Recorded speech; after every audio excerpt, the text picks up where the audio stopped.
அனைவருக்கும் வணக்கம். இன்னைக்கு நம்மளோட நடப்பு அரசியல் நிகழ்வுகளை பத்தி பேசுறதுக்காக அரசியல் விமர்சகர் திரு கிஷோர் கே சுவாமி அவர்கள் இணைஞ்சிருக்காங்க. அவங்கள வரவேற்போம். வணக்கம். வணக்கம். இந்த பீகார் தேர்தலுக்கு பின்னாடி பாத்தீங்கன்னா தாவேகா காங்கிரஸ் வாய்ப்புகள் எல்லாமே முடிஞ்சுன்னு சொல்லி தான் எல்லாருமே பேசிட்டு இருக்காங்க. ஆனா நீங்க விஜய் அவர்கள் வெளியிட்ட அந்த எஸ்ஐஆர் சம்பந்தப்பட்ட வீடியோவுக்கு ஒரு பதிவு போடுறீங்க. என்னன்னா தாவேகாவும் காங்கிரஸும் நெருங்குகிறது அப்படின்னு சொல்லி போடுறீங்க. இப்ப இன்னைக்கு ஒரு பத்திரிகையில படிக்கிறேன். என்னன்னா ராகுல் காந்தி அவர்கள் விஜயோடு அலைபேசியில் பேசியிருக்காரு, தொடர்புல இருக்காரு. விரைவில் அவர்கள் வெளிநாட்டில் வைத்து சந்திப்பதற்காக வாய்ப்புகள் இருக்கிறது அப்படின்னு ஒரு செய்தி. வெளிநாட்டுல 2 பேரும் தனிப்பட்ட முறையில் சந்திக்கிறதுக்கு வாய்ப்பு இருக்குதுன்னு சொல்றாங்க. சரி, 2 விஷயம் சொல்லிடுறேன். சொல்லுங்களேன் இதை பத்தி. எதுதாங்க உண்மை? இப்படியும் சொல்றாங்க, இதையும் சொல்றாங்க. விஜயுடைய அரசியல் பிரவேசம் அப்படின்றது சாதாரணமா நடந்துக்கக்கூடிய விஷயம் கிடையாது. சரியா? ஓகே. மக்களுக்கு நல்லது பண்ணோம், அதனால வந்தேன், இதெல்லாம் எல்லா ஸ்டாண்டர்டா எல்லாரும் சொல்லக்கூடிய இது. அதனால இதை விட்டுருங்க. இது டிஃபால்ட்டாக சொல்லக்கூடிய ஸ்டேட்மெண்ட். அதனால் அதை தள்ளி வச்சிருவோம்.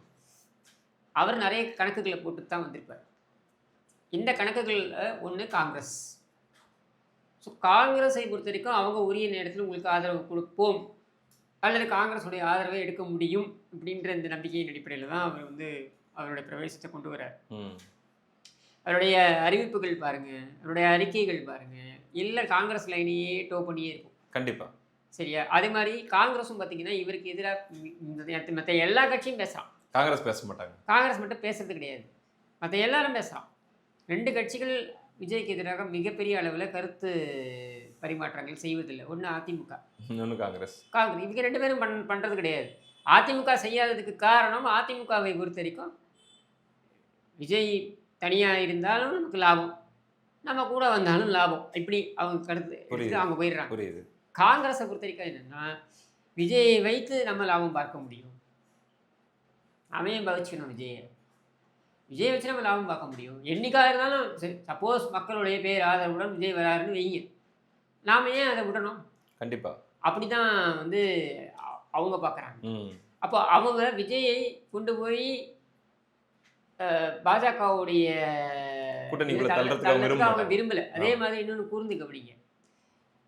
ஹெச் ராஜாலேருந்து எல்லாரும் ஒரு காலத்தில் ஜோசப் விஜய்ன்னு சொல்லிட்டு இருந்தாங்க. இன்னைக்கு யாரும் சொல்றது இல்லை, அதை கவனிச்சிங்களா? ஆமாம். ஏன்னா பாஜக ரொம்ப தெளிவாக அந்த முடிவை எடுக்குது. என்ன, நாம ஏன் விஜய் விடணும்? ஒரு ஃபோர்ஸா இருக்காருன்னா அது பயன்படணுமே. ஸோ இது இப்படிதான் எல்லாருமே அதை அணுகுவாங்க. திமுக கத்துதுன்னா திமுக என்ன பிரச்சனைனா, திமுகவுடைய மிகப்பெரிய பிரச்சனையே விஜய் அவங்களுடைய கூட்டணியில் இருக்கக்கூடிய நபர்களை நல்லிஃபை பண்ணிட்டார். இதுக்கு முன்னாடி என்ன பேசிட்டு இருந்தாங்க, திமுக என்ன இப்போ விஜயோடைய அந்த கரூர் சம்பவத்துக்கு கொஞ்சம் முன்னாடி எடுத்துப்போம். விஜயோடைய அந்த பயணங்கள் இருந்ததுல, அதுக்கு முன்னாடி வரைக்கும் பார்த்தீங்கன்னாக்கா எங்களது பெரிய கூட்டணி, வெற்றி கூட்டணி, மெகா கூட்டணி, இப்படி தானே பேசிட்டு இருந்தாங்க. இன்னைக்கு யாராவது அதை பற்றி பேசுறாங்களா? பேச்சு அப்படி ரொம்ப குறைஞ்சிருச்சு. ஏன்? கை நம்மளோட வரும்னு நினைக்கிறேன், அந்த லெவலில் தான் பேசிட்டு இருக்காங்க. வந்தாலும் பெரிய வேல்யூவேஷன் இல்லைன்னு தெரிஞ்சு மெகா கூட்டணின்ற அந்த பிம்பம் உடைந்து விட்டது. கண்டிப்பா. சரியா? நீ அந்த ஏன்னா அந்த கூட்டணி கட்சியோட ரெலவன்ஸ் இல்லாமல் போயிடுச்சு. இதான் விஜய் செய்த மிகப்பெரிய ஒரு. சமீபத்தில் நீங்கள் ஒரு புள்ளி விவரம் கூட எனக்கு அனுப்பிச்சிருந்தீங்க, அதில் கூட பார்க்க முடிஞ்சு தென் மாவட்டங்களில் காங்கிரஸுடைய வாக்குகள் நிறைய விஜய் அவர்களுக்கு போகிறதையும் நம்மளால பார்க்க முடியும். காங்கிரஸ் மட்டும் இல்லைங்க, நீங்கள் திருமாவளவன் எடுத்துக்கோங்க, என்ன ரெலவன்ஸ் இருக்கு? கம்யூனிஸ்ட் எடுத்துக்கோங்க, என்ன ரெலவன்ஸ் இருக்கு?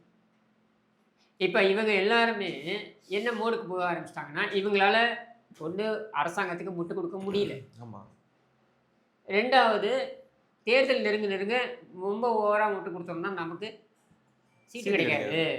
இவங்க இதயத்தில் இடம்னு கருணாநிதி பாலிசியை கையில் எடுத்துருவாங்க. இது 2ம் தான் அவங்கள ஆமாம் அவங்கள சைலண்ட் மோடு கொண்டு போயிடுச்சு. அதான் கே.எஸ். அழகிரி சொன்னாரு, பாஜக எதிர்ப்புக்காக நாங்கள் தீ குளிக்கணுமான்ட்டு. இப்படி ரொம்ப முட்டு கொடுத்தாங்கன்னா திமுக தீ குளின்னு சொல்லிடுவோம். வேற என்ன சொல்லுவோம்? தீ குளிக்கு நீங்கள் தீ குளிக்கும்போது குளிர் காஞ்சிட்டு போவோம். இப்படி சரியா? உனக்கே 5 கை அப்படி காமிச்சிட்டு போவோம். சரியா? அதனால 5 விரல இப்படி காமிச்சிட்டு போவோம். எதுக்கு நான் சொல்ல வரேன் அப்படின்னா, விஜயோடைய வருகை என்பது அந்த இடத்துல தான் திமுகவுக்கு ஒரு பாதிப்பை ஏற்படுத்துது. ஏன்னா அவங்க ஆட்டோமேட்டிக்காக எல்லாரும் நினைப்பாங்க, விஜய் வந்துட்டாரு, திமுக எதிர்ப்பு கிடையாது.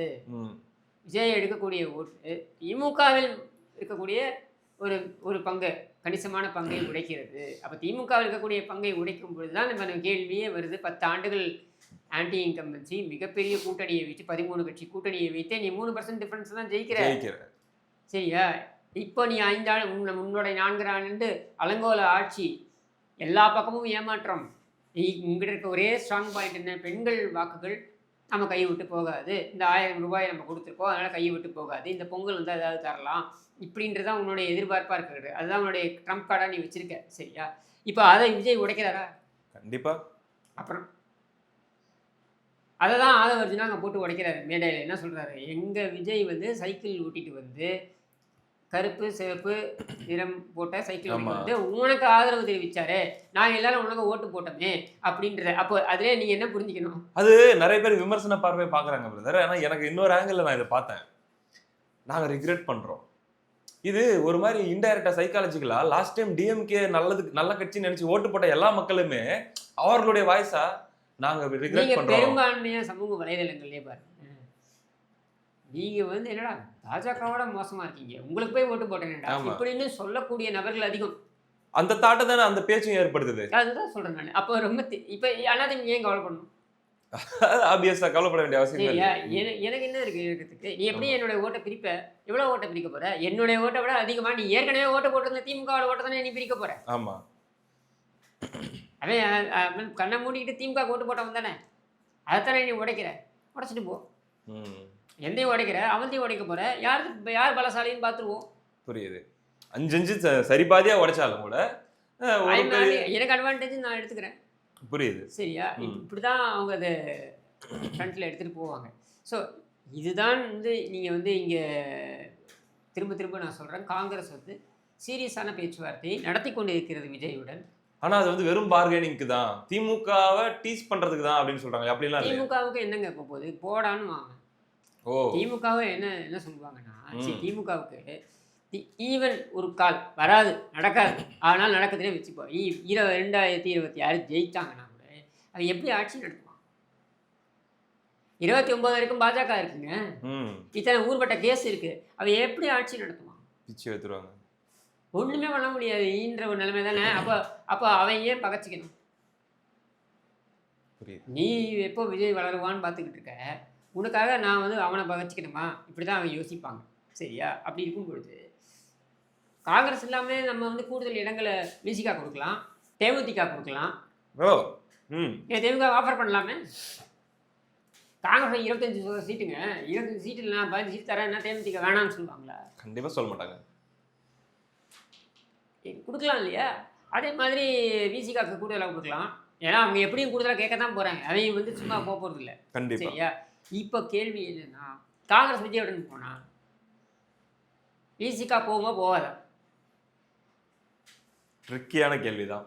கம்யூனிஸ்ட் ஏற்கனவே அவங்க என்ன சொல்லிட்டு இருக்காங்க, புலம்பிக்கிட்டு இருக்காங்க.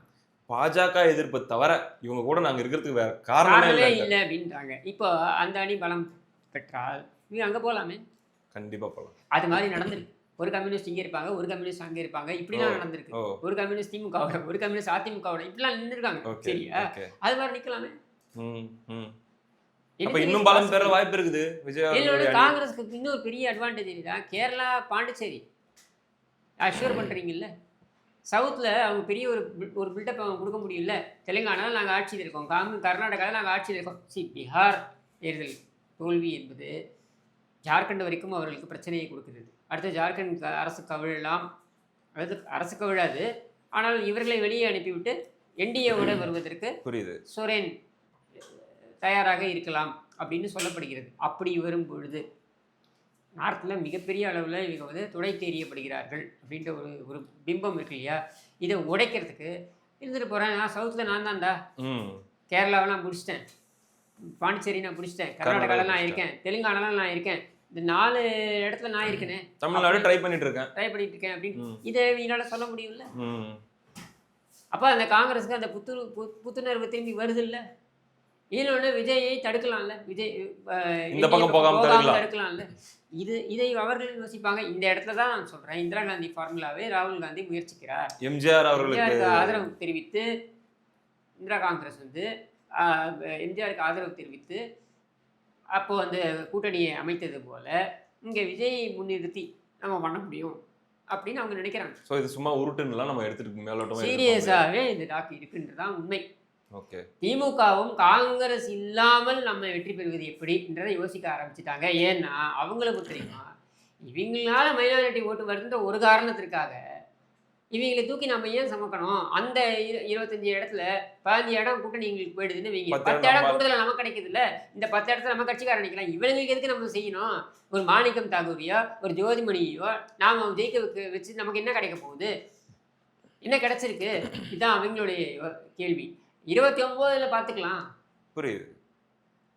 சோ ஒரு எக்ஸ்பெரிமெண்ட் இவங்களும் தாராளமா ட்ரை பண்ணலாம். இழக்கிறதுக்கு ஒண்ணும் இல்ல. இல்ல அப்படின்னு தான் அவங்க வந்து யோசிப்பாங்க. இவங்களுக்கு ஒரு பாடம் கற்பிச்ச மாதிரி இருக்கும்ட்டு. காங்கிரஸ் ஒரு ஆப்பர்ச்சுனிட்டி என்னன்னா, ஒரு கால் அவங்களால பெர்ஃபார்ம் பண்ண முடிஞ்சதுன்னா, விஜயோட போய் பெர்ஃபார்ம் பண்ண முடிஞ்சிருச்சுன்னா, அவங்க திமுகவோட பார்கெயின் பண்ண முடியும் 2029ல. ஏன்னா அப்போ திரும்பி ராகுல் காந்தியா மோடியான்னு வரும். புரியுது. வரும்பொழுது அந்த ராகுல் காந்தி பக்கம் இந்த மதச்சார்பின்மை அந்த கேங் எல்லாம் ஒன்னா போறதுக்கு நம்ம வாய்ப்பு அதிகம். அண்ட் இன்னொரு விஷயத்தையும் நம்ம பார்க்கலாம். இப்போ இன்கேஸ் காங்கிரஸும் இப்படி யோசிப்பாங்கல்ல, அளவுக்கு அதிகமா காங்கிரஸை மட்டம் தட்டி தன்மானத்தை திமுக சீண்டிட்டே இருக்குது, எலெக்ஷன் நம்பர்ஸை குறைச்சிட்டே இருக்குது.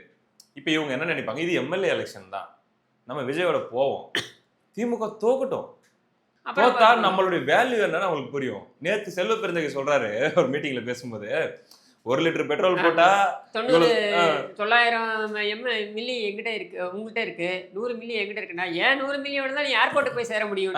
அதை உனக்கு நான் உணர வைக்கணும்னா அதை ஒரு தடவை உனக்கு நீ அதை ரியலைஸ் பண்ற மாதிரியான அனுபவிக்கணும்ல நீ. அப்போ ஒரு தடவை இப்படி போயிட்டு நான் வேணா நாடாளுமன்ற தேர்தலில் எக்ஸ்ட்ரா 2 சீட் கேட்டு போறேன், அவ்வளவுதான். இப்படிதான் அவங்க கணக்கு போடுவாங்க. சரியா? இந்த கணக்கை அவர்கள் போடவில்லை என்றால் தான் அவர்கள் முட்டாள்கள். முக்கியமா காங்கிரஸ் அதை போடாமல் இருக்கவே இருக்காது. ஆமா, பின்ன பெரிய என்ன லாஸ் இருக்குது? 1228 எம்எல்ஏக்கு 24 எம்எல்ஏ வச்சிருக்காங்க அந்த 4 பெரிய மாநிலத்துல. நேற்று அந்த டேட்டா நம்ம கூட பேசிட்டு இருந்தோம்ல. அப்படிங்கும்போது தமிழ்நாட்டுல என்ன திமுக கூட நின்னா மட்டும் நான் ஒரு 7-8 எம்எல்ஏ ஜெயிக்க போறேன், அது இல்லைன்னா மட்டும் என்ன ஒண்ணும் கிடையாது. அதனால இதைத்தான் அவங்களுக்கு ஒரே ஒரு யோசனை என்ன இருக்குன்னா, இந்த 21 எம்பிக்கள் இருக்காங்க. ஆமா, திமுகவுடைய எம்பிக்கள் இருக்காங்க இல்லையா, உதயசூரில் ஜெயிச்சவங்க இருக்காங்க இல்லையா, இந்த எம்பிக்களுடைய ஆதரவை அவங்க பாராளுமன்றத்தில் இழக்கும் பொழுது முக்கியமான மசோதாக்களில் எதிர்ப்பு தெரிவிக்க முடியாமல், நீ எப்படி இருந்தாலும் நீ பாராளுமன்றத்தை ஸ்தம்பிச்சுட்டு வெளில தான் வரப்போற நீ. சரியா? அவன் இப்போ பீகார்ல வேற அவன் ஜெயிச்ச சீட்டுக்கு பார்த்தீங்கன்னா அவனுக்கு கிட்டத்தட்ட 16 ராஜ்யசபா எம்பிசி அவனுக்கு கூடுதலாக வர போகிறாங்க. அவன் எப்படின்னா அவன் பில்லை பாஸ் பண்ண போகிறான், போக தான் போகிறான். நீ கத்தினா என்ன ஷேம்னு கத்திக்கிட்டு இருப்பேன். கத்துறதுக்கு 21 பேர் இல்லைன்னா என்ன இருந்தா என்ன, அப்படிதான் அவன் யோசிப்பாங்க. நான் பார்க்குறேன். அது போக திமுக அதுக்காக போயிட்டு பாஜக ஆதரவாக ஓட்டு போட முடியாது இல்லை.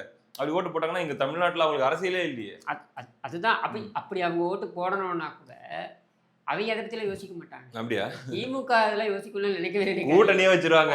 என்ன கூட்டணி வைக்க போறேன்ற முடிவு எடுத்தாங்கன்னு வைங்களேன், அடுத்த நாள்ல இருந்து இந்த திமுக சொம்புகள்லாம் எப்படி பேச ஆரம்பிக்கும் தெரியுமா? எழுத ஆரம்பிச்சிருவாங்க. எப்படின்னா ரைட்டப் வரும் தெரியுமா? அப்படியே அதாவது பாஜக நமக்கு என்ன எதிரியா? காவிக்குள்ளும் கருப்பு சிவப்பு இருக்கிறது. நாம் கற்றுக் கொடுப்போம் அவர்களுக்கு, நாம் வழிகாட்டுவோம் அவர்களுக்கு. விளக்க அணைச்சா எல்லாம் கருப்பு தான். ஆமா, என்னங்க இதெல்லாம் நடக்கும். சரியா?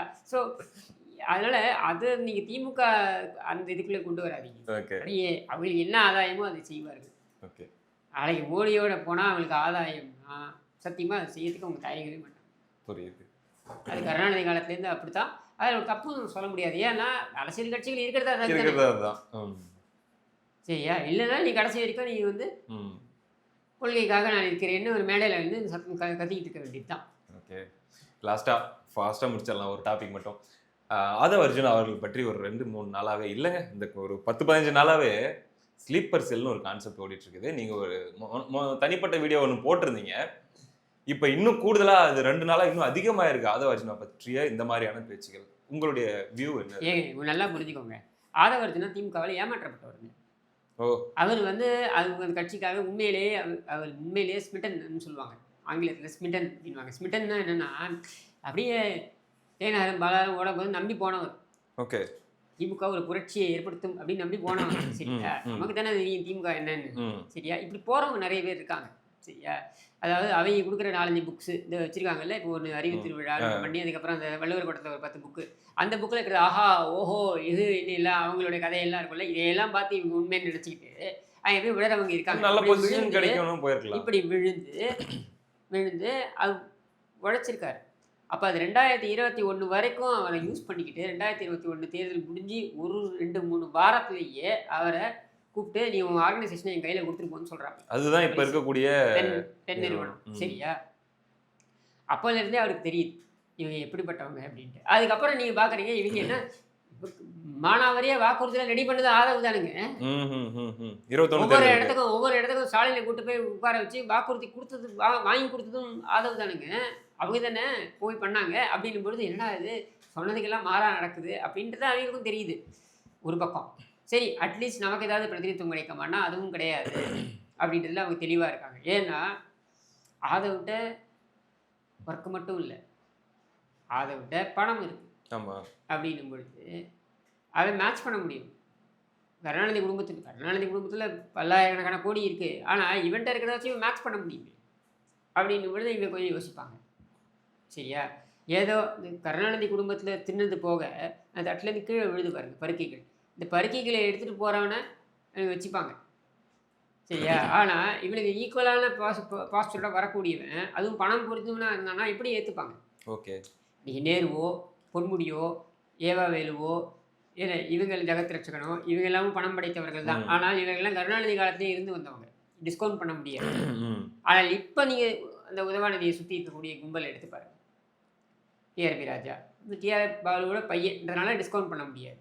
மற்றபடி எடுத்துக்கோங்க சுற்றி இருக்கிற ஆளுங்களாம் எல்லாம் பார்த்தீங்கன்னா இங்கேருந்து விழுந்து ஒரு பருக்கிங்களை எடுத்துகிட்டு போகிறவனுக்கு தான் இந்த ராஜீவ் காந்திலேருந்து எல்லாமே. சரியா, இந்த எச்சப்பருக்கியை எடுத்துகிட்டு போகிற கும்பலை தான் அவங்க விரும்புவாங்களே தவிர்த்து தனித்துவத்துடன் வரானா நாளைக்கு உதவாநிதிக்கே இவன் சேலஞ்சாக வரமாட்டான்னு நிச்சயம்.